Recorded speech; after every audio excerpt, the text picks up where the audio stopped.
నల్గొండ, ఖమ్మం, వరంగల్ పట్టభద్రుల ఎమ్మెల్సీ ఎన్నిక మొదటి ప్రాధాన్యత ఓట్ల లెక్కింపు ప్రక్రియ పూర్తయింది. మొదటి ప్రాధాన్యత ఓట్లలో కాంగ్రెస్ అభ్యర్థి తీన్మార్ మల్లన్న 1,22,813 ఓట్లు వచ్చాయి. మరోవైపు మొదటి ప్రాధాన్యత ఓట్ల లెక్కింపులో బీఆర్ఎస్ అభ్యర్థి రాకేష్ రెడ్డికి 1,04,248 ఓట్లు వచ్చాయి.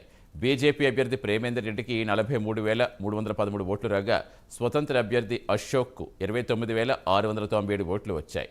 ఎమ్మెల్సీ అభ్యర్థిగా గెలవాలంటే మొదటి ప్రాధాన్యత ఓట్లలో 1,55,095 ఓట్లు రావాల్సి ఉంది. ఇక కోటా ఓట్లు ఎవరికి రాకపోవడంతో అధికారులు రెండో ప్రాధాన్యత ఓట్ల లెక్కింపు ప్రక్రియ ప్రారంభించారు. మధ్యాహ్నం తర్వాత రెండో ప్రాధాన్యత ఓట్ల ప్రక్రియ ముగింపు అవకాశం ఉంది. మరోవైపు ఓట్ల లెక్కింపు ప్రక్రియపై ఎలాంటి అనుమానాలు అవసరం లేదని ఎన్నికల రిటర్నింగ్ అధికారి నల్గొండ జిల్లా కలెక్టర్ హరిచంద్ర తెలిపారు. కౌంటింగ్ ప్రక్రియ ప్రశాంతంగా సాగుతుందని వెల్లడించారు.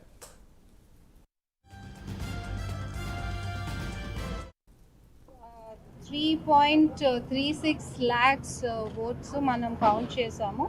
దీంట్లో ఫస్ట్ కౌంట్లో 12 పోస్టల్ బ్యాలెట్స్ అండ్ 27,978